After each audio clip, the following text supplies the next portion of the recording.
Une posture du SDF qui devient récurrente et qui rappelle l'introduction frauduleuse de ces questions politiques dans des manuels scolaires, celui précisément titré « Moving On Student Book 2 » inscrit dans le sous-système anglophone. Le livre retiré de la liste officielle par décision du ministre des Enseignements secondaires était réédité subrepticement, montrant un drapeau inconnu au Cameroun et remplaçant la thématique sur le vivre ensemble par celle des droits et libertés de l'homme. Le forfait est relaté ici par Séverin Alégambélé. Voici le livre à problème dans ses deux versions. L'édition 2008 de Moving On Students Book 2, inscrit au programme dans le sous-système scolaire anglophone, classe de 5e. L'ouvrage de couleur rose a été régulièrement évalué en 2014 par la Commission nationale d'agrément. Et en couverture verte, l'édition de 2017, celle qui est falsifiée.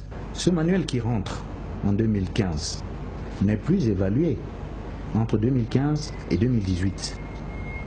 Entre-temps, les éditeurs éditent une nouvelle édition en 2017 en faisant l'apologie de l'Ambazonie, en insérant leur drapeau, le drapeau de l'Ambazonie, et en remplaçant la thématique qui figurait dans l'édition précédente et qui traitait du vivre ensemble, qui remplace cette thématique par une autre thématique des libertés.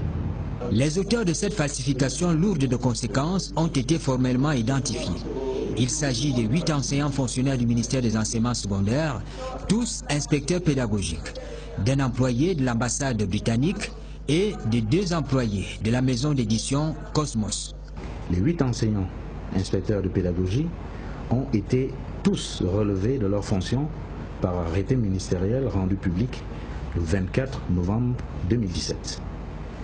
Ensuite, le manuel en question est également sorti de la liste des manuels scolaires. L'ouvrage Moving On Student Book 2 a été retiré de la liste des manuels scolaires 2017, amenant les autorités de l'éducation à ajuster les délais d'évaluation des livres inscrits au programme. À l'époque, jusque-là, un manuel qui avait été évalué pour 3 ans n'était plus évalué pendant toute la durée de la validité. Alors avec ce genre de choses, nous avons proposé que les manuels soient systématiquement évalués tous les ans. Donc on va les passer tous en revue, quel que soit le nombre, pour éviter ce genre de choses.